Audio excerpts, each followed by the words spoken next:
Welcome back to the Witch's Way podcast. I'm Kat. And I'm Jamie. And tonight we are talking about earth energy. Earth energy. Which is actually a really, really, really big fucking topic. Like, we thought going through water, fire, air. No, Air earth was is like huge. the biggest, though. Really? I thought air was really big. But earth is like everything we are. Earth is everything. Physical. It's everything. It's everything else. It's everything. Or it's everything. Well, this is going to be a 2-hour podcast, so prepare yourself.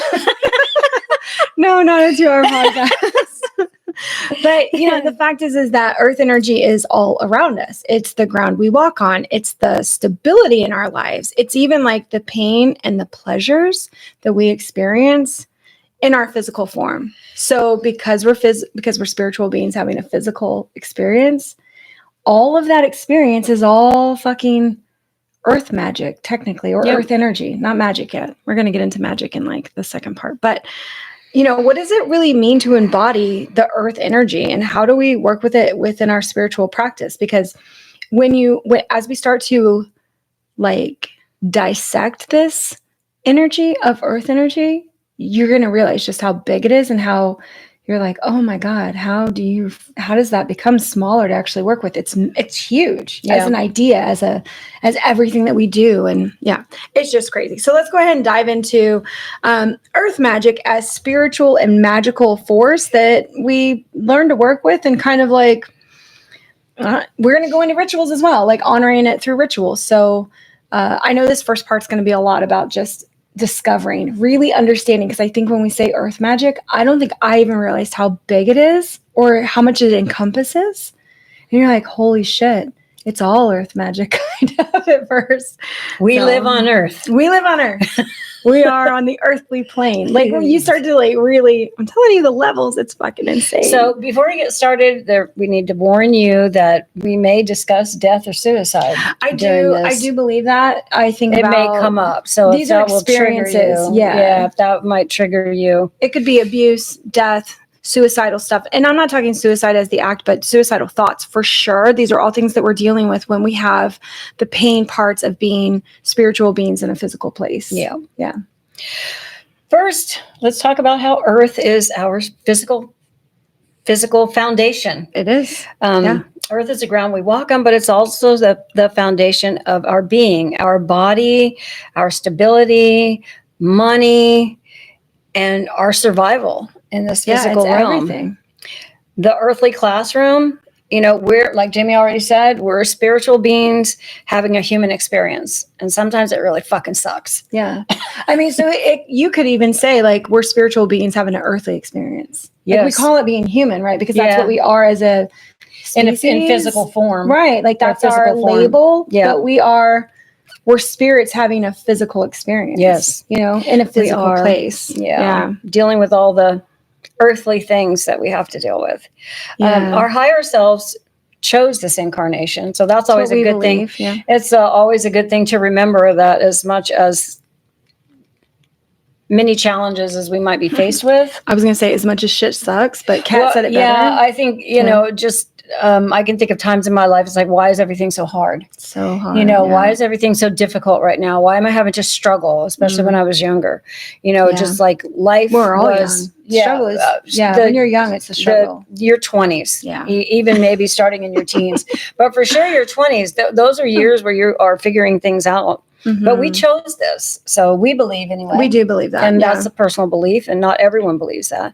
Yeah. But I believe that in reincarnation, and I believe that we choose our time to come back and who our parents will be.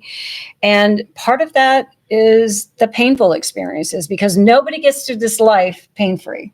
Nobody gets through this experience on this plane, on this earthly plane, without painful experiences, because those actually make it clear to us when there's pleasure. So we know the difference between we have something to compare. Yeah. Mm-hmm. If everything was always good and we never had any challenges, how much would we grow?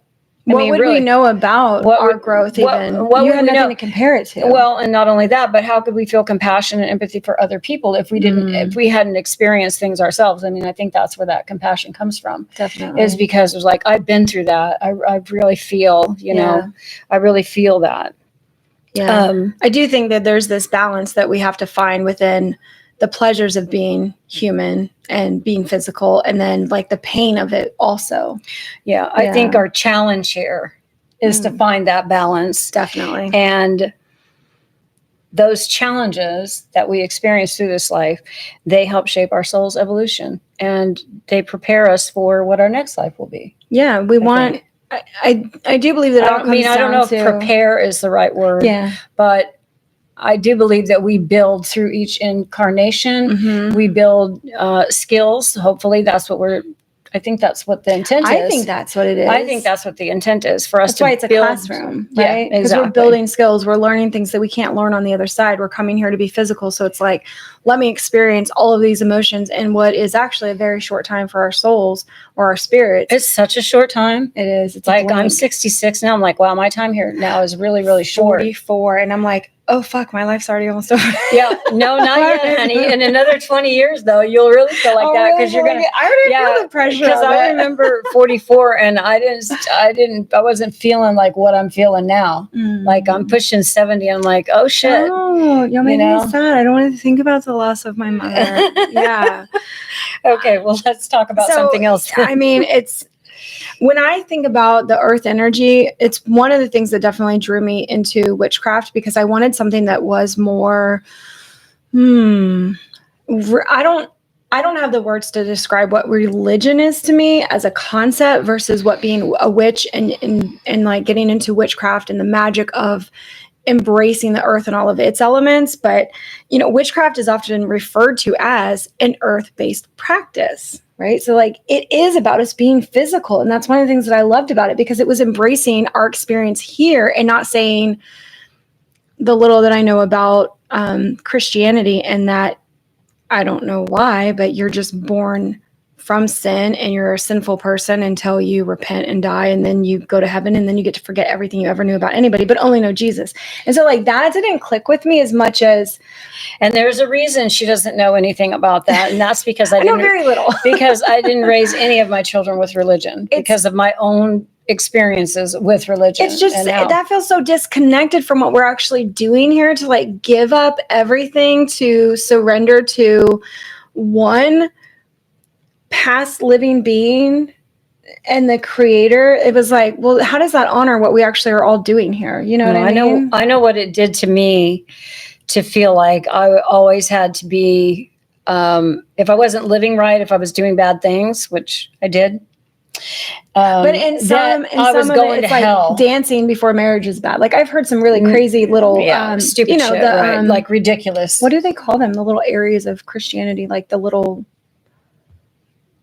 like my husband's family was Episcopalian, which is different called religions. It's not, but they're all part of Christianity. But I don't remember what that's called. Where it's like you have, so there's like the overarching Christianity, but then there's like Episcopalian and Baptist and I don't know what they're Methodist.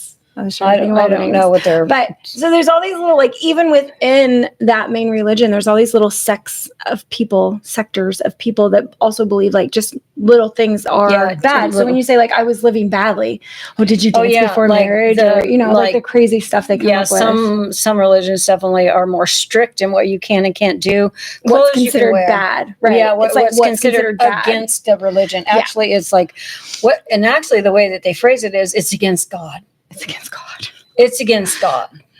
Yeah. Don't move your body in those ways. Yeah, exactly. Don't have sexual feelings because that's a sin, because that's against God's will. I guess I felt like religion was always denying our actual human experiences because we weren't allowed to process them, move through them, and learn from them. It was like, it's not okay to make mistakes. And I think that there's so much of our lives where mistakes are how we learn.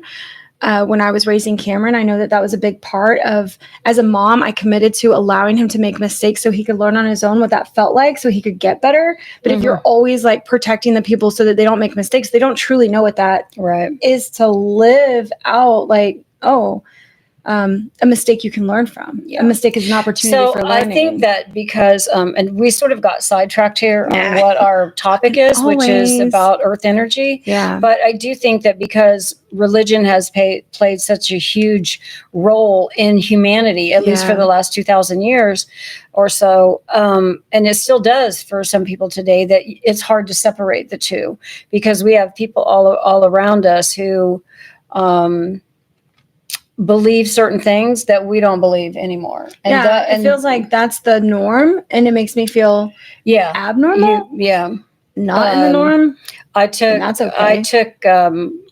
Tank for a walk this morning and down to the park, and there was something going on at the community center. There were people like out there with signs and stuff, and I'm like, oh, what's going on? I thought it was going to be like a protest. Oh, no. I thought they were like I was hoping for actually like some kind of a protest meeting where people are getting together and planning some kind of a protest because of the crazy shit that's going on in the country. But so I was like, well, let me just go find out what this is, because I'm being nosy. It was church people. It was church people. Were they protesting, or were they inviting people? No, they were like standing out there with signs trying to get people to come in and their little church and stuff. And I was like, that is so weird, because I've never seen church in a community center before like that. I was like, what the? Oh, because it's like a community center. Yeah, it's a community center with the pool and stuff there at the park down the street. And I just thought that was the strangest thing. I was like, okay, so we're going like that direction instead of, let's have a revolution. What, you want to see if they'll like hold a witch church there, and we can stand out with our signs? I don't know how. Not in this town, not in this state. I don't know how safe we would be, honestly. Listen, I wouldn't do it because of safety. I don't. But anyway, we're going to circle back to what we're talking about, because we have really specific things to talk about as it relates to earth practice. As an earth practice. But these are some of the things we're dealing with as physical beings. It is something that we're dealing with. That I don't think the women cross over. I don't think fucking religion or witchcraft or any of that necessarily matters. I think it just matters how you interact in this life, and okay, but so we'll try to stay out of the religion and stay on topic. Religion will have to be things that we butt up against with the how do you connect? Because I felt like religion really it cut off our connection to the earth. I just feel like it did when I heard about religion. Yeah. I don't know that they say anything about like honor the earth, take care of the plants and animals. They don't. I don't know. They don't actually. And I feel like that's a huge practice not for in witchcraft. Not in any church that I ever remember any of the teachings. It was all strictly out of the Bible, and read this verse and then interpret this verse to mean that. But nothing in the verses ever really nothing talked about. No, I don't know that there's anything. I haven't read the whole Bible. I never will.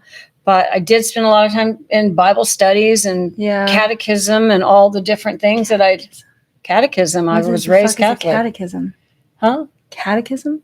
Catechism, yeah. It's a new word. It's the religious teachings for children. That's how you're raised up in the Catholic Church. Oh. You go to I did anyway, we did when I was a kid.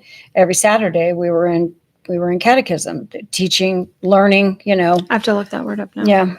Well, I think the earth part being a core to witchcraft is also because we're looking at like seasons and cycles. And that's a huge acknowledgement within the witchcraft practice, pagan practices, whether you want to call yourself a witch or not. It's like when you really are honing in on nature as the center of our craft. It's like we're honoring the things that are visible, physical, that are right here.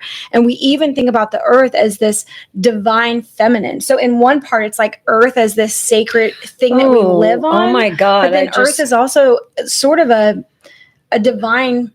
You know what? I just totally got a download about that. What'd you get? Yeah. So, women have been, we live in a patriarchal society. Let me put it that way. So if we think of the earth as the divine feminine and we look at how man, I'm not going to say men in particular, how they're treating the earth and how they're denigrating the earth and how they're destroying the earth. Yeah. Maybe it has something to do with the mother. You can see the side by side. I can see, I just got this shit, they're trying to kill the mother.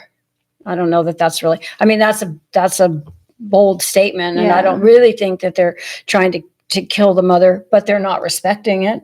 They're not, you got feels taken for granted. You got, it's like we have finite resources here, and they're just being like, we're just stripping the land of everything. So, and I don't know, in my mind, I was just like, how these are the struggles of being spiritual, being a spirit in a human existence of like, this feels wrong. I feel like this is what leads a lot of people to witchcraft eventually, is they want to reconnect with something that's way more meaningful than consumerism, fitting into the fucking box that like schools taught us to be in, that 9 to 5, like, why are women pitted against each other? We should be like in a community of our own, raising children and growing gardens and having fucking animals and cats and just all that. There could be so much love with females for each other, so much love and respect for all the things that we would do for each other.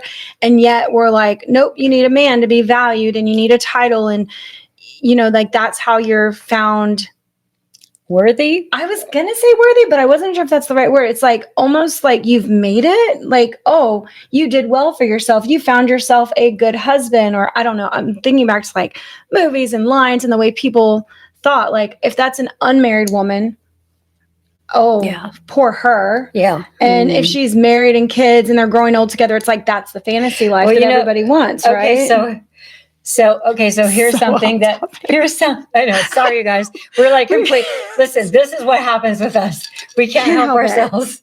Because it's relevant. Well, but you know what I had the thought of when you were saying that is how many articles, posts, blog posts, or whatever do you see that it's like how to get a man and what you need to do to get a man? And it's always about the woman getting a man, as if that's the end all be all of everything. Right. Like that should be our major goal. So, you know, so that's kind of like the emotional part of it and mental part of it. But there's also the physical part of it. So the hardships, like the things that we have to endure while we're here, the pain, the loss, the injustice and that we see towards us as female, as women, children, animals, even other men. What, are you kidding me? I'm going to fuck this up, but the LGBTQ communities, all the people who are fucking different, all the people who are bold enough to live outside of the societal box, the injustices. So, you know, how do we deal with that? We have to be here. We chose to be here. We do black magic. No, I just bought a book called Hex the Patriarchy. I love it. No, I think we band together. The true thing is that we stick together. That's what we do. I think so too. Yeah. You know, one of the things though that can sort of send us thank you. That's a good word. Yeah. When we see these kind of injustices and we have these hardships and we're like, you know, we want, you know, it can make you want revenge. It can make me really pissed off to where, definitely. Like I immediately like did my nails. I'm like, I'm doing my hands. I'm like the evil mastermind. You can feel it because the injustices affect you so much. Like it doesn't. Some of them never go away. You remember them forever, and it sucks to like hang on to all that sadness and anger. And you know what I hope? Yeah. I hope that I get to incarnate at some point in the future in a world that elevates women again, back to harken back to the days when there were goddesses. Yes. And goddesses were respected, and the God is love. That's what God's supposed to be. But you know, where goddesses were revered. I hope I get to live. I think that's why we're here now. Is these are the first steps to getting that. I was going to use the word equality, but it's not even that. It's like appreciation for both masculine and feminine, knowing that they exist in both of us, which we're going to talk about in a minute, because that's a huge part of this. Is not. Yeah. You know, I think one of the things that we can do, one of the things that supports what we feel is if we research, you know, creation stories from different cultures to get, you know, a deeper insights. One of the books, one of my favorite books, and you're going to love this, The Alphabet versus the Goddess. I love that book so much. The Alphabet versus the Goddess is such a fantastic book. Yeah. If you can get it on audiobook, you will absolutely love it. It'll blow your fucking mind. It'll blow your mind, and it will also confirm all the things you're like, why in the fuck? Yeah. But there's so much insight, and you can ponder over the things that this guy, it was written by a guy, Shane. Yeah. Shit, I can't remember his first name. I've got it right there on the shelf. Yep. We're not going to get out and get it. But he was, he's a neurosurgeon. Yep. And he just decided that he was going to take these trips around the world to all these ancient sites. And, this started like in the 80s. And he did not start out trying to uncover like why all of these goddesses were suppressed, written over, and new temples were built on top of them, dedicated towards male saints. But what happened through his travels is he just started to see a theme. And of course, being a neurosurgeon, somebody who's very interested in the way that humans work, and, our anthropology is like, all right, well, I get like human civilization and how we advance, but like what happened? How come in every fucking sacred spot, there used to be a feminine deity temple that then was built on top of it and went towards a man? It was like, how did this change everywhere in the world? Yeah, everywhere in the world. Yeah. And so he goes into this topic, and he did such a fucking good job. Yeah, he really did. And it was because he was curious. That was it. He literally explored all of this because of his own curiosities, and then he wrote the book about it. And oh my gosh. So I think what we can say here is be curious about these. Be curious. Be curious about cultures and how things used to be. Things outside of your box. Yeah. Yeah. Because these support, they can bring you back to where they support some of the things that you might feel. Yeah. If you're brand new to witchcraft, you might be wondering like, what's it all about? And then when you realize, why are we so passionate? Yeah, why do we care? Yeah, like, why are we calling ourselves witches? What's the bold statements for? Why is there so much turmoil around being this, label of a witch even? Mm-hmm. And I think that that's what it goes back to, is because once we've uncovered enough stories, you're like, oh my God, there is a lot of historical stuff that actually references what we're feeling, and that it's almost like we woke up with it, Yeah. I love it. Yeah. So if our spiritual journey is tied to this earthly experience, how can we really consciously work with the element of earth in our magic, right? So you're looking at like your experiences, your consciousness, everything that's put into this. How do we get past? Because sometimes you got to like erase that shit so you can do positive magic, so you're not like drowning in the other shit. But like, how do we work with the element of earth in our own magic? That's where earth magic really comes in, helping us shape the reality of our intentions. And we know intentions is such a buzzword, but I'm shooing Tankies. Go on, boy. Because he'll bark. He'll get up on the couch, and then he'll be barking at everybody that walks past the window, or every car and stuff. So he can't be out here. Mm. He wants to be by us, but he can't stop himself from barking. He's very protective over the house. He's like, "How dare you cross in front of my yard?" Dog. He's doing what dogs are supposed to do. He's supposed to warn us that there's somebody walking past the house. Absolutely, they might be dangerous, or at least we know they're there. They're there. He's like, I don't know if they're good, bad, but they're there, and I need to tell you. So this next part is really about working with the element of magic. And I know that like the first part, we discussed a lot of shit. These are to give you ideas of things for you to think about for yourself. But now we really want to tell you how to work with the element of earth. Because it is an element. It's an element. We've got fire, air, water, earth, spirit. Yep. So I think we use our spiritual practice and magical tools to call things into our lives, or to push things out of our lives. And it's usually for our highest good, like whatever we want to call in, whatever we want to push out. I think most of the time it's for our highest good. That is how I think about using magic in general, whether it's rituals, spells, manifestations. And this is the definition of manifestation. Manifestation, yeah. This is the definition of So manifesting with earth magic, using things from the earth, obviously, dirt, stones, plants, these things, connecting with these elements that are physical, and that are from the mother, the divine feminine mother. They help ground us in reality. It's one of the reasons why we say get out in nature all the time. Get your feet in the dirt, get your hands in the dirt. I have this little pot. It's not a pot. Okay. Do you remember the old glass candy dishes that like kind of have a little pedestal, and it's like fancy glass, and they have like a little top? I swear, I think Dennis or Joe had one in their office. Those are my old bosses. Yes. When I was a kid and I used to go to her work. Oh, and we would go on the weekends, so the bosses weren't there, but they did know I took their candy. Like it was permission. They had candy dishes. They had candy dishes on their desk, and they had these. In my eyes as a child, it was this big, elaborate, fancy office. It's probably like the size of a small kitchen and not that fancy. But back then, that big wooden desk, it just was all intimidating. But they always had these candy dishes, and that's what it looked like. And I think it was Dennis. He had the little mints that dissolve as soon as they go in your mouth. Oh, yeah. Dinner mints, or I don't know what they were I called. love those things. Fuck, I love them so much. They're so good. I haven't had one of those in 20 years. I know, that's the last time I remember having them. But the dish, I swear, it's just like that dish. And I remember. So it has little feet on it? Yes. And it's got I love those. They're so cute. It's got a little, like the handle to lift the glass top off is, it's like the same size as the bowl. And so you've got to be really gentle, and it makes so much noise. So I can remember being in my mom's office, and her office is right next to there. So like if you go in there and you get in the candy board, it's like, it sounds like this.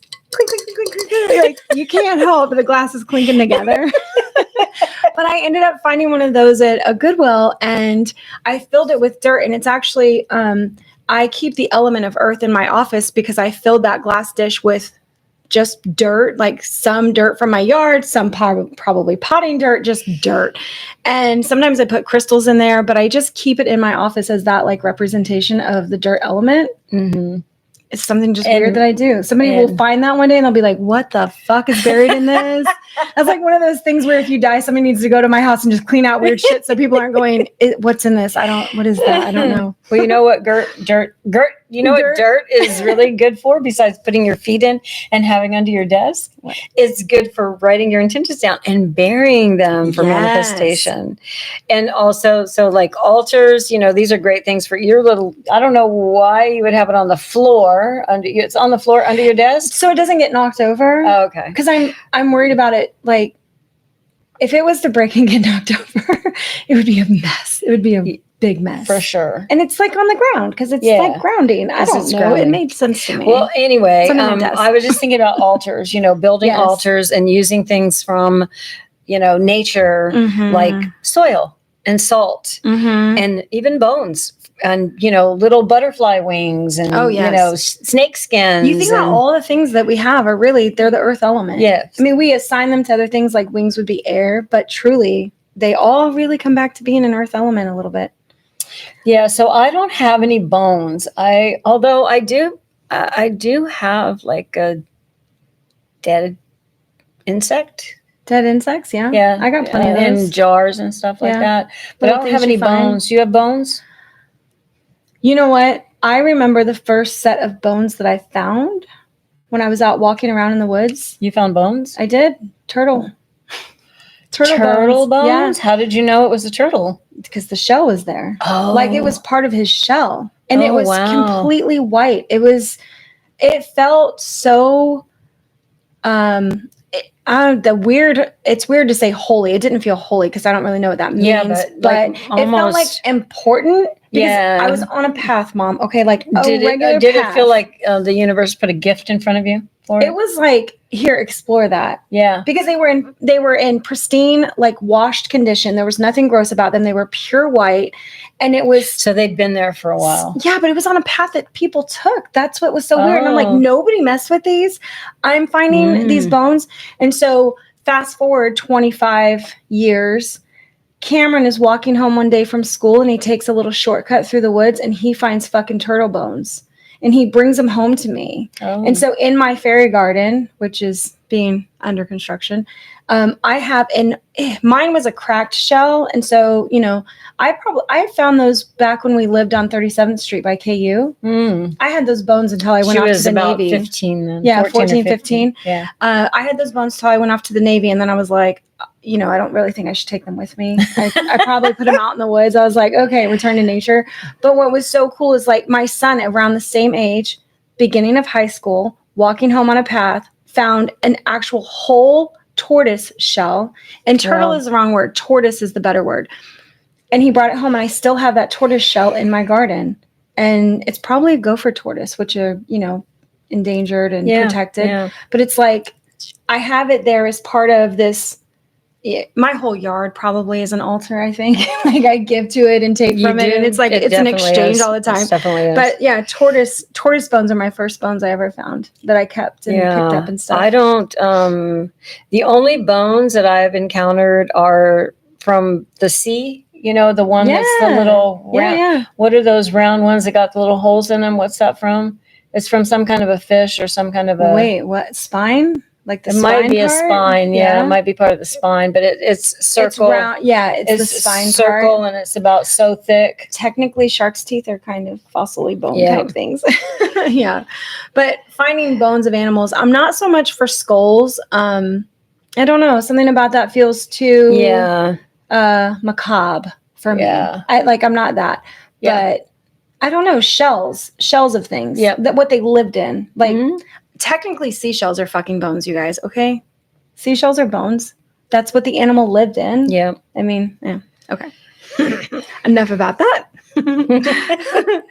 All the weird bones and things you can take from nature that you find. I mean, we just said we have insects. Those are exoskeleton bones. And, you know, whatever your comfort level is with these, because for some people, seeing bones might be triggers because it makes you think of, depending on what your experience has been what's with your loss relationship with death. what your relationship with it, for sure. and you know, so it might be triggering for you. And bones are, I mean, I think some witches have them and use them and have them on their altars or keep them or whatever. Things, for sure. And others don't, and that's perfectly fine. I've never been a big bone person. Me neither. No. I just I'm not. I don't. It's really, preference. Yeah. But we have other weird shit. Like I have beetles and beetle wings and all kinds snake skins and snake skin. I have spider exoskeletons where they've shed. I have big ones of that. Like I do have weird shit, but I just don't have bones. I don't know. We all have our weird ways that we're comfortable with, and just roll whatever you like. And whatever you're attracted to, But part of that is like this is part of the earthly experience. You know, death is part of that, and animals. It is, and animals everything crossing over. Nothing gets to survive. All the energy being recycled, and then the remnants of the energy is left behind, and that's bones and shells and skins. It breaks down, and things like that. So So with earth magic and talking about the bones, I mean that's where you can really get into understanding earth magic with your pain and healing, because if you believe like we do that earth is this classroom, you come here to have experiences that you can't have on the other side, which is what we think is, the Summerlands. It's everything is whatever you want it to be, happy and blissful and helping and joy and, interacting with things where you don't have to have the painful experiences. Earth is the place for that. We come here to do the hard things to elevate and grow our soul. So, I think that burying grief in the ground as a symbolic release is something that I chose to do with my dad's ashes. It's a ritual. Every time I go to a new country, a new beach, a new state, a new place, I take a very small, it's like a tablespoon, and I actually measure it out with a tablespoon that is kept just in his ashes, because I never had ashes before from anybody. And there's actually a lot of ashes when somebody's cremated. I'm like, holy shit, that's actually a lot. So what do we do with them? And my dad and I talked about it, and he was like, I knew he wanted to be cremated. And I told him my idea of like, I don't want to just keep an urn of ashes forever and then hand it down to my kid. And then he does what with it. And like, before you know it, you just have the ashes at the Goodwill or in a dumpster. Yeah, I know, because we've seen it. I'm in the death care business, and we've actually had people reach out to us because someone found an urn with our brand name on it, and they called us and was like, how do we get this back to the people that who belong to them? Like, if they gave it away, they don't want it anymore. Yeah, we can't. Because they don't know what to do with it. I know. I get that. So I had a plan. Dad and I had a plan. And he said he never got to travel in his life extensively. Like, he knew that I was in the Navy and I've done lots of things. And he knew that I would do that again. This is my whole, I came here to travel. I'm telling you, I knew it since I was a little kid. Since she was 5. Little kid, I knew. And that's what I said, Dad, every new place I go to, like I'll find a little spot and bury your ashes there. And so I have done it in so many places. One of your last one was in Paris, wasn't it? Yeah, I buried him near the Eiffel Tower. There's a tree near the Eiffel Tower, and I just dug a little hole. I love that for him. I know. Love that. And it's this whole ceremony, and my husband always takes pictures of me, which I'm like, don't make it awkward, honey. Just like, let me have my little thing. You're like, you stand up. If you're going to get a picture, that's fine. But just like, but I write it all down of all the places that his ashes have been buried now. And so that I'm hoping that by the time I pass and I'm cremated, that my dad's ashes are gone. They're buried all over the world. And then that's it, and then I've asked my son to do the same thing with mine when I'm gone. It's like, or if he just wants to take one big trip, I'm also okay with that. But it's kind of this incentive to get people out of their comfort zone and be like, oh, now you have a death pact with somebody where you're like, you have to bury my ashes all over the world, which means you have to travel and have experiences and you have to do new things. I love that. It's like kind of forcing people to go and do more than they might have done before. And they really honor it after death because it's like the dying wishes of your mother, or, it feels dramatic, but it pushes people forward. So I have that where it is my release every time I, take ashes and bury them for my father. I definitely have a cry. It's like each time it's a little like, release. Yeah. Yeah. Ooh, oh, it's building. I know. Okay. So that's a hard one. That's an emotional one right there. Definitely. So it's like, it's what is your relationship with pain and healing and how you get through it? And that's one of my ways. I also, next to my jewelry, I keep tourmaline. Like tourmaline is one of those stones where I feel like it absorbs a lot of negativity or sadness or anything. And my jewelry is one of the things that I use to symbolize how I'm feeling for the day, what I want to accomplish, like what are my goals, what's my attitude going into an interview or the hospital or whatever the fuck I'm dealing with. It's like my jewelry helps me. I pick it out intentionally. So I keep stones that help me with that healing process. And like, all right, I had a really hard day. When I take off my moonstone ring, it's like it goes back near I have both tourmaline and obsidian there, to just kind of absorb the emotional thing that my ring helped me get through. And then using herbs and natural remedies for physical and emotional healing. My go-to is teas. I have my teas labeled for what they're good for. My husband knows it. And he's really cute. So we have tea every night before bed. And he's like, what do you want? And I'll be like, I want the chamomile with mint for healing. Like not just the normal chamomile. It's like chamomile and mint for healing. Or, he has the turmeric for his blood. And you're speaking those intentions. 100%. I'm giving that tea intention of like, I drink this tonight because I drink this tonight for. Yeah. But that helps me with my pain and healing and accepting that I am a spiritual being having a human experience that is not always fucking easy. Like it's just not. Yeah. So I look for the things that provide me comfort and soothing and solace, maybe.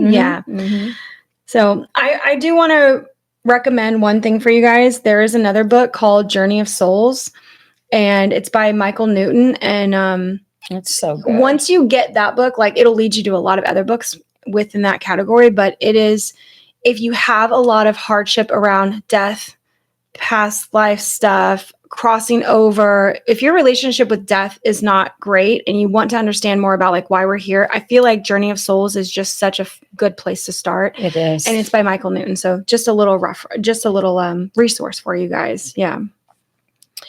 So we already talked about, so how do we connect with the earth on a daily basis? And we already talked about this, like walking around barefoot. Oh, definitely. In your grass, in your yard, at the park, wherever, to reset your energy. Because I really feel like you're connecting with the earth. Gardening is also, a way to anytime plants, animals, all of that. To get yourself, back to balance. I feel like, to get yourself balanced again. Gardening, also trees, sitting with trees and listening to the wisdom of the trees, hugging the trees. Listen, I have so much respect. I can't even tell you how I feel about big trees that have been here for like 200 years. We had a hurricane, it was Ian a couple of years ago. And down the street from me, this massive tree was oak tree, right? It fell down. I'm not sure what kind of tree it was, but it was so big down here at the corner. Yes. Down here at the corner. And it was so big when I walked up to it, it was uprooted. So it was like laying on its side. And then so all of the bottom underneath of it was exposed. And when I stood in front of it, that width of it was taller than me. Yeah. And so I took bark off of it, and I'm just like, the energy of this, how long it's been here, what it's seen is like, I know the endurance that it's I have that bark still. Yeah. I have. So I collect bark from trees because we unfortunately lose a lot of trees here during hurricanes and big windstorms and stuff. Yeah. I just feel like their souls. Yeah. They have souls. They have energy behind them for sure. I mean, and so, man, that's kind of like a bone. Yeah. It's a tree bone. I did a cleanup next to the beach after it couldn't have been Ian. It must have been, what was the one like 6 or 7 years ago? I wasn't. Irma. I wasn't here for Irma. So when Irma hit, we did a big cleanup and there was a tree that was super old and it wasn't in good health. Like it was hollowed out in the middle, but it had just survived and it was probably 250 years old on this state park. And it got knocked over. It got hit by lightning, like whatever happened to it. It just exploded, shattered all over. And they were cutting it up into sections and they didn't tell us I could go take any, but I just went over and I was like, do. That's mine. I'm taking some of that with me. Because it was this 250-year-old tree that was amazing and stood there before we were even a country. Yeah. I mean, right?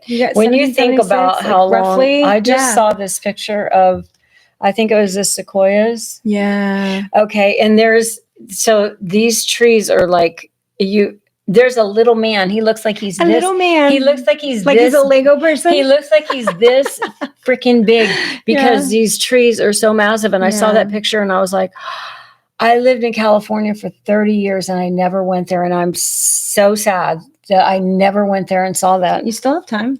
I do still have time. Yeah. I want to go. Yeah. So those are the things I think about with earth magic, like being in awe of the things that are physically here and creating some kind of grounding ritual for yourself every day is a good way to stay connected with the mother, with the divine feminine mother that supports us all and allows us to live and breathe. And allows us to be a physical entity. It allows us, supports us here while we're here. It allows this classroom to be here. Is a good way to just stay connected.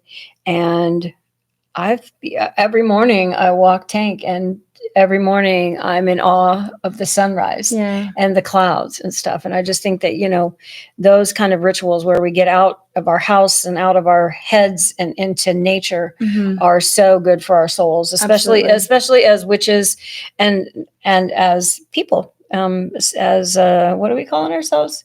We're spirits having a human experience.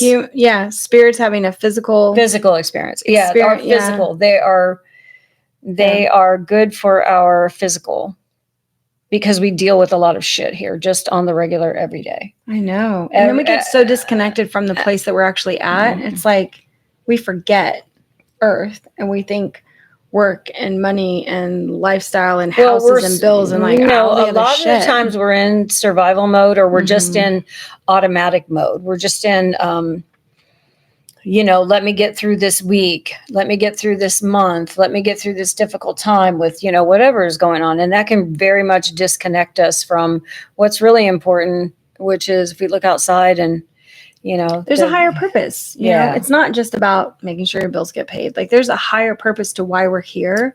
And a lot of us get caught in that, air quotes, rat race of just surviving, just getting through it. Yeah. It's like, I feel like we could be so much happier doing other things. Watched a really, I was going to say odd, interesting, whatever. I watched a movie recently and it's a fucking Christmas movie. Didn't mean for, it's not Christmas time at all, but it was on and it had Khaleesi. It had Emily Clark. Amelia Clark. I know, I love her. I just I love her smile and her whole, she's got such a grin, Yeah. But it was called Look Up, I think, or no, it's called Last Christmas. Okay. So a Christmas movie, but Last Christmas, it was based on whoever sings Last Christmas, I gave you my heart. Is that George Michael? Is that Michael something? Yeah, Wham. George Michael, did I get it right? I think so. So the whole story is based on his music and stuff. So there's this. Anyways, it's her dealing with not feeling connected in her life and things spiraling out. It's always bad shit happening to her and she's clumsy and she's forgetful and she's just totally not living her life. Yeah. And there's such a good resonance at the end of it that connects with the energy of being present. And that's why I said, look up, because it's get out of your phone, look up, look at the world around you. Yes. definitely heartwarming. Social media has not been good for our souls. There's more disconnect. It's tough, you know, even if you're watching witchy shit, honestly. And I think the biggest thing with it is like how addictive it becomes to do this. I do it.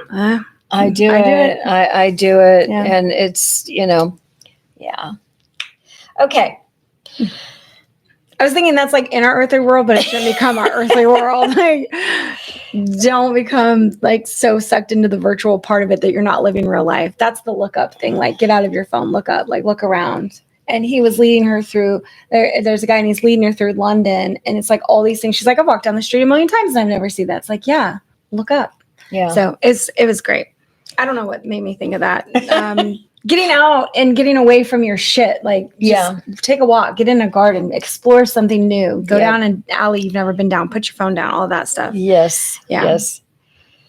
So by working with the earth energy, it's not just about the magic, but it's about the way we live and how we interact with the physical world. So yes, this is a witchy podcast and we have magical intent and we want to do things that are wonderful. But there's also this part of us that's like learning to be human again, or learning to go back to basics after we've been so modernized. That's what I think of. I think when I chose witchcraft, I wanted to be less modernized. I wanted to like connect to a root of something that felt more. Yeah. Because being modern felt like such a disconnect from that physical world. Our relationship with the earth and our bodies and our natural resources, it all plays a role in how we actually embody the earth element. So our bodies as well. That's like 5 podcasts altogether, right? But it's true. It's like, how do we connect with all the ways that make us physical, in which we exist in this physical world? And that's what we're going to talk about next, earth rituals and our relationship to the physical world. Mm-hmm. So earth isn't just something that we stand on. It's something we are deeply connected to in every way, through our food, our resources, our bodies, and our rituals. Yeah. I mean, this round ball that's floating out here, third rock from the sun and all of that, it sustains us. It does. Makes this all possible. Connecting with the physical earth is like doing things like gardening. So here's some things you can do. These are some rituals that you can do to connect back to earth. Or the physical. To like bring in that earth element, to bring it into your life. We already talked about gardening, or if you're not a gardener, plants. I would say pick one house plant. Like, be devoted to one house plant. I don't care what kind it is. Yeah, could be a cactus. If you're just starting out, I lived in Kansas City for 30 years and I couldn't grow shit. I did not think. I actually told myself I had a black thumb, and that's what Jolene came here saying too.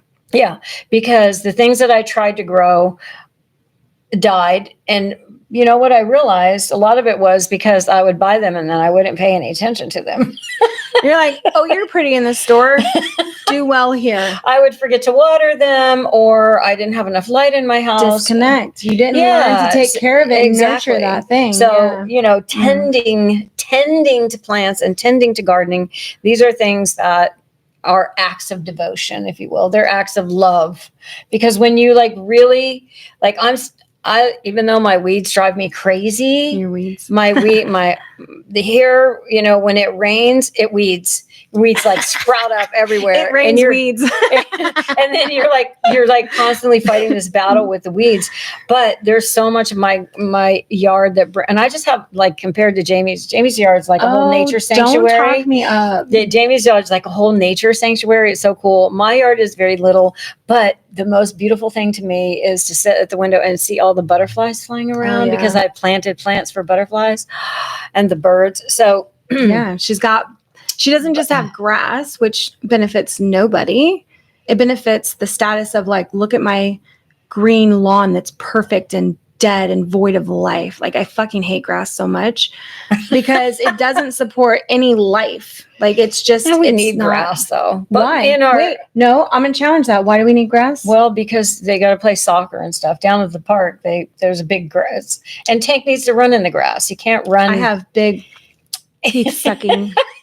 I guess we need, like, but we don't, fields that people can run in.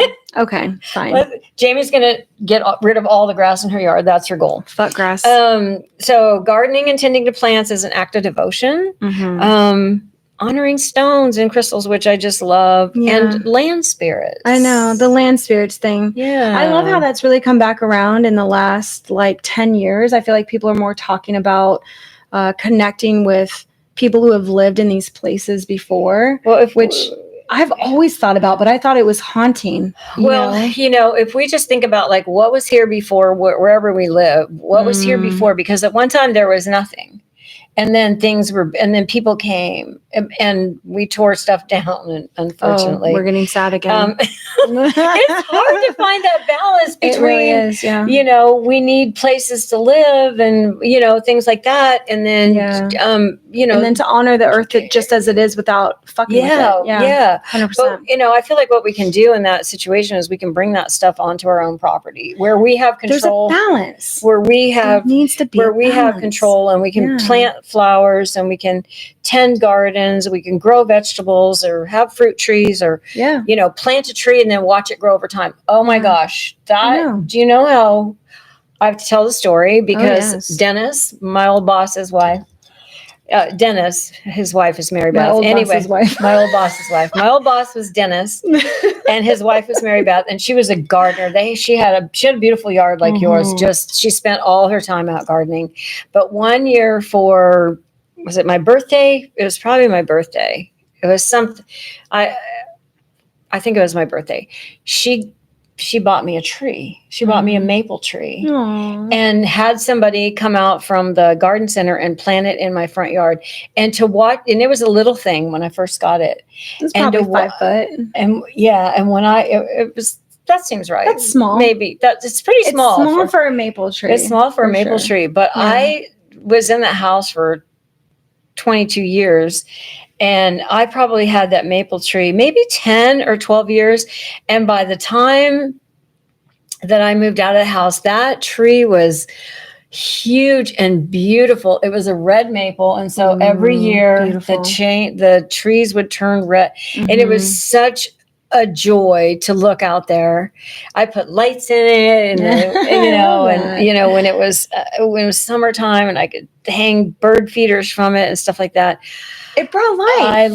Didn't it? I loved love, joy, life. Yes. Yeah. I loved that tree. I was very sad to leave it, but I couldn't bring it with me because it was too big. Can I pack that in my U-Box, please? The other thing about, connecting with the physical earth is building relationships with animals. Yeah. And nature as guides. So when I think about nature as guides, tell me about that. Nature as guides is what is happening outside right now. Can you embrace that feeling and sit with it? When we are in winter, I think that a lot of us go a little stir crazy and we're like, fuck that, where's summer? I want this. You want to change it. It's like you don't want to winter down. And just like when it's really hot during the summer, you're like, I need the fucking cooler weather. We're always pushing for what we want instead of just accepting nature as the guide to what we should be doing. Like nature is a guide for us and how we should be interacting with our environment. So here's one thing that I love to do. I love to walk in the rain. I love to go out in the rain. I love being in the rain. I remember when I got grounded for being out in the rain and collecting worms when I was 10 years old. She found us out playing in the rain and in puddles and collecting a bucket of worms. Listen, it was pouring down rain and they were out in the street and the streets were flooded. And I don't know why I reacted that way. I should have just let you be. I'm sorry. Because it didn't fit the box of like we're going to get sick. We'll get pneumonia. We'll die. Who knows? Like all the fears people put in your head about kids being out in nature. But truly, like, playing outside when it was, as long as there wasn't lightning, I was always smart. Yeah. If there was lightning, I wouldn't go out because I knew how dangerous that was. Yep. And even today, I'm like, I'll be in my pool while it's raining. And it's one of the best fucking things ever. Gosh. I love being in the ocean when it's raining. Do you remember when we went to the beach and the sun was shining? Oh my gosh. And then it just started raining. We watched the clouds. It was so wild. Though everybody ran. And I told my mom, I was like, no, we're not leaving. No. And she's like, are you sure? Like everybody left the beach and we didn't leave. And I was like, no, I can see the storm coming in. It's literally a rain shower. It's going to pass. And surely the rain lasted 10 minutes and was gone and the sky was shining. And it wasn't bright. like a pouring down rain, but it was this soft. It was beautiful. We were in the water. You know what? It was magical. That's what it was. It was absolutely magical. Yeah. Rain. Love rain. Yeah. Yes. So I think so. That's what you mean as when we say nature as a guide. Yeah. Like embrace that. Embrace what nature is doing. Like really feel it. I love all the times where it changes. You know, if we have like 20 days of nothing but like heat or 20 days of rain, I feel like that's when I get sort of stuck where I'm like, oh God, again, like when I need a change, but I try to embrace what's really going on with it. And so, my mother-in-law will often say like, oh, it's crappy out today. Like, look at all the rain. I was like, my yard's happy. Yeah. Like, you know, I look for the positive in whatever nature's trying to give us. Replenishing us. Yeah. It's just like the winter helps us be dormant and gives things time to rest so that it can bloom again in spring. So nature is a guide. So, and that's a perfect segue into this next part of it, which is honoring the seasons and cycles. Yes. Which is something that I think as a society, we've got like, oh no, let's stay inside if it's raining or if it's cold or whatever. Well, you know what? No, how about we don't? How about we just go out in it and experience it and honor it and be thankful that we live in a place where it's always changing. Yeah. Because we don't get the same thing all the time. That's beautiful. I love it. I had this crazy, weird poem story when I was in, I don't know, middle school or high school. I really did not like any of my English classes. Not my best subject. I was just like, this is stupid. Science and math were my thing, but we all have our things. I know, but there was this one story that I read in one of my English classes that was about a girl who was, so it's futuristic, of course, this is not real. It was a girl who was from Earth and she had to move to a planet where it basically rained like 360 days out of the year, and they would get 1 or 2 days without rain and the sun would come out. And her classmates would make fun of her. So you can see where I connected with like the girl who was the weirdo from another place who didn't understand like where she lived. But this girl, she would talk about the sunshine and the weather and how Earth was beautiful. And all of the kids would make fun of her.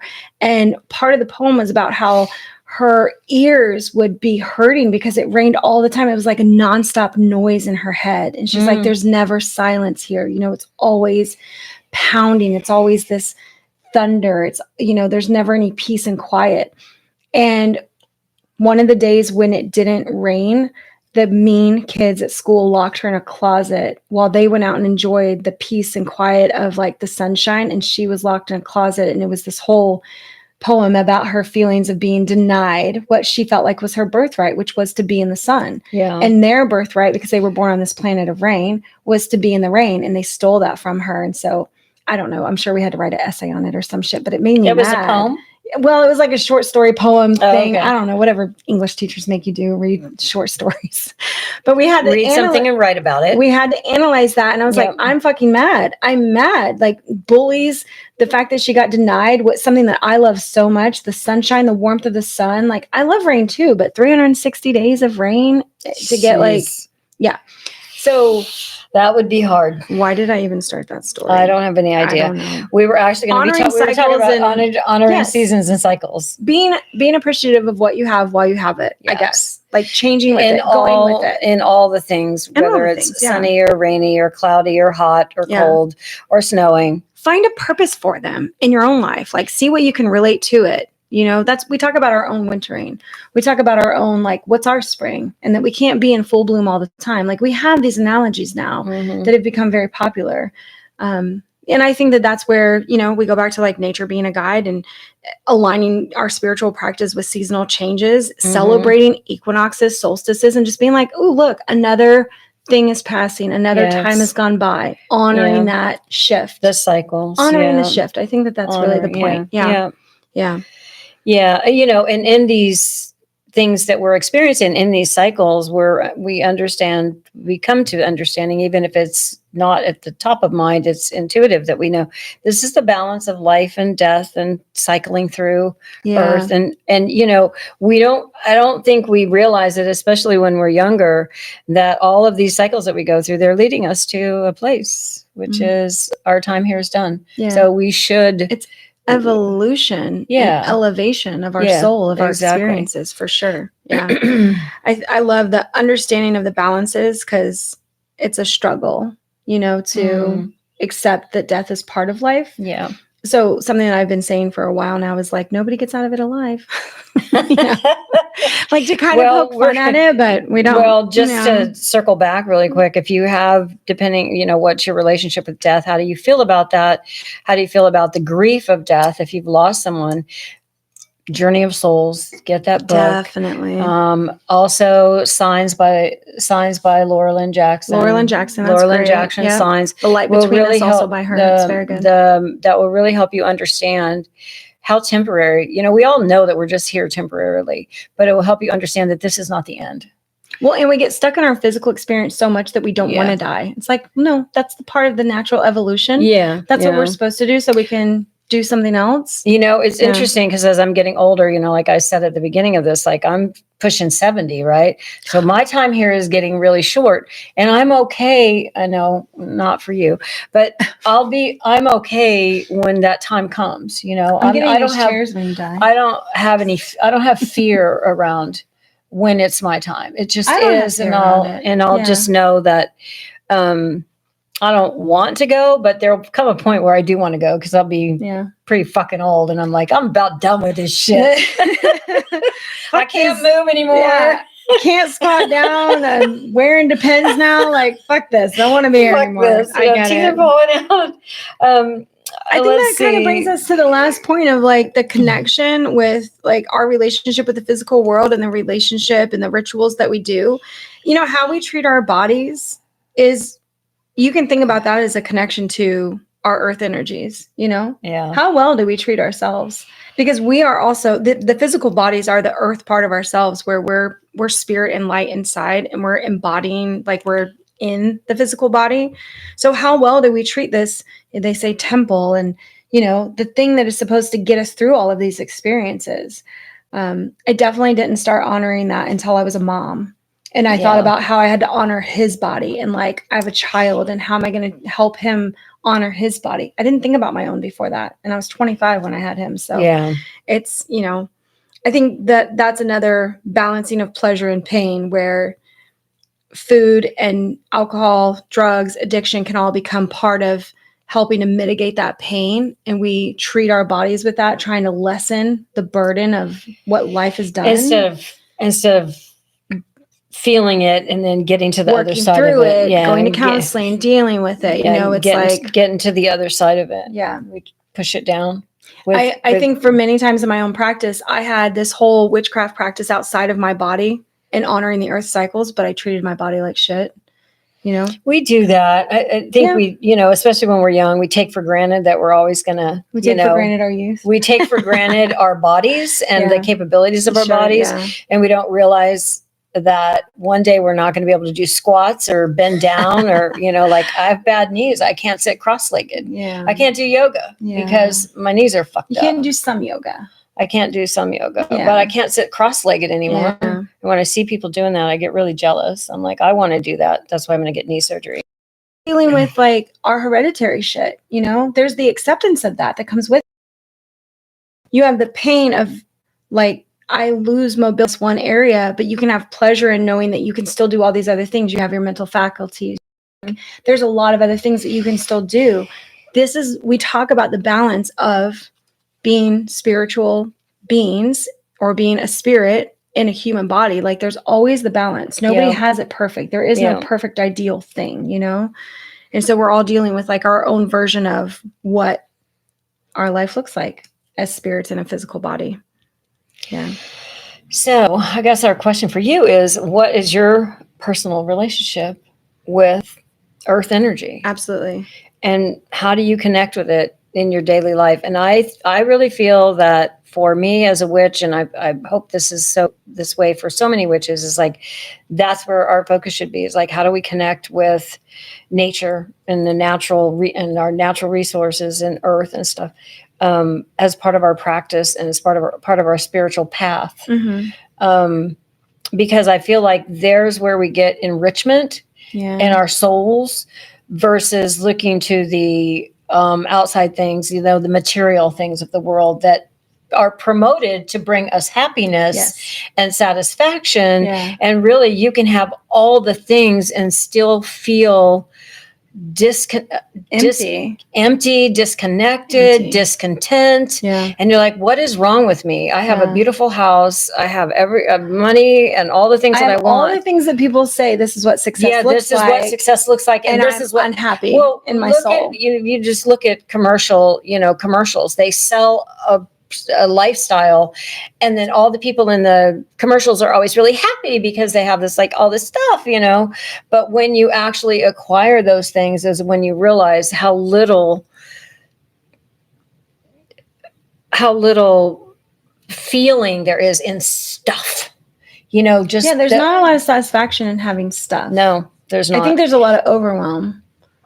This is one of the things when you're looking at like money mindset as well, that people will say. So if you ask people like, oh, how would you feel to have, $100 million? And they'll be like, oh my God, I feel amazing. Yeah, all your problems would be solved, right? Most people think that would solve all of their problems. Like money would make them happy and solve everything. But the only thing that it does is it can help distract you from the things that you haven't dealt with yet. It can bring physical items into your life. It can get experiences, but it can't truly elevate you in a spiritual way, because it doesn't feed your soul. It doesn't go back into you. It's external completely. It's all external. That is the kind of earth magic or the earth dealings that we have that's available there, but it's not going to grow us. Yeah. It'll give us experiences that could grow us. I really feel like we could spend it and what to do with it. We've talked about doing this, like having acreage with animals and gardens Big and gardens, things like that, and our whole family living like on a compound, and getting back to that kind of more a simpler life where you don't have all these outside influences of you got to have the big house and you got to have the expensive car and you got to have all these things to make you happy. No, you really don't. You can really be happy in nature with a garden and plants and your family and cooking food. I feel like cooking, like meals shared between I'm people. going to I have actually decided that I'm going to learn to make biscuits from scratch like my grandmother used to do. My grandmother was Southern and she made the best biscuits ever. And I've bought stuff from the store and I was like, this tastes like, I've lately been like, this really tastes like shit. Yeah. I need to make this from scratch because the stuff that's coming from the store is like, it tastes like it's coming from the store. There's like no flavor to it anyway, that's one of the things I want to do. I have that really, really old I think it's Betty Crocker. Remember that really, really old? My cookbook? I got it from you, but you told me it was from somebody else or that it has recipes in it from somebody else. I don't know. Was it? I think I had one from your grandmother. Actually, she bought me that book. The red one. That's what it is. The red one. She bought me that book. I have that one. You do? Of course I do. Oh my God. I didn't know where it went. I probably gave it to you and I've been hoarding it.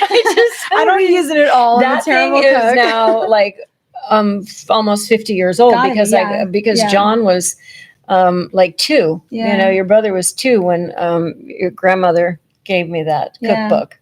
Well, apparently she thought I needed to cook, but it was a good thing because learning to cook from scratch. That's another way that we can connect back with the earth. That's if the we food part of it. That's herbs and spices.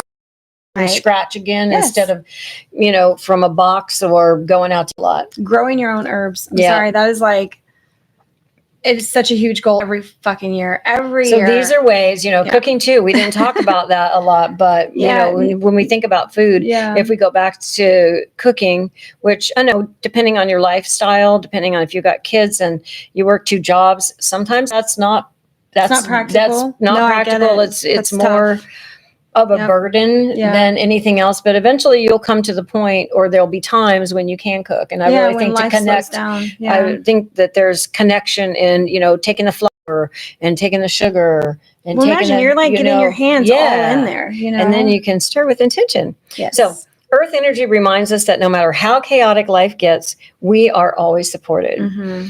We are grounded, we are held, and we have the power to shape our reality. Every challenge we face is just another lesson in this great classroom of life. Mm-hmm. One that makes us stronger, wiser, and more deeply connected to our purpose. Absolutely. Until next time, stay grounded, stay magical, and keep honoring the power of the earth beneath your feet. Love you, witches. Bye, witches. Bye. Okay. How long was that? 1 hour and 4 minutes. Ooh. Part of that was probably, I can't drink this. It started making my stomach upset immediately. Oh, then listen to your body. Don't drink it. I'm What not. is it, anyways? It's coffee the and coffee. No, I just put Kahlua in it, but it started, my stomach started burning? like burning and stuff. Yeah. I was like, oh no, can't do Yeah. it. Yeah. You need yogurt. I need it. I love, you know what? Yogurt makes me feel good. I know. Yogurt, it's very good for your gut. And you can even start buying goat or sheep's yogurt because cow's milk might do something to you as well. I like the Fit Active, whatever That's because they put something in it to help you. Yes. Okay, yeah, it's probiotic. It's not bad. It's just, it has something else. Yeah. Okay. I think I'm going to have a cup of tea do we have another one written? Or are we going right into? We have Beltane. Whenever you're ready. Okay. You ready to go somewhere? I'm going to go. All right. I tried to get him to go out earlier before we got started. And that was so good, Mom. Thank you. What? Just that whole thing, the conversation, everything, it flowed so well. We're fucking pros, man. We are fucking pros. What are you going to drink? I'm going to eat another one of your things if you're okay with that. Yeah, go right ahead.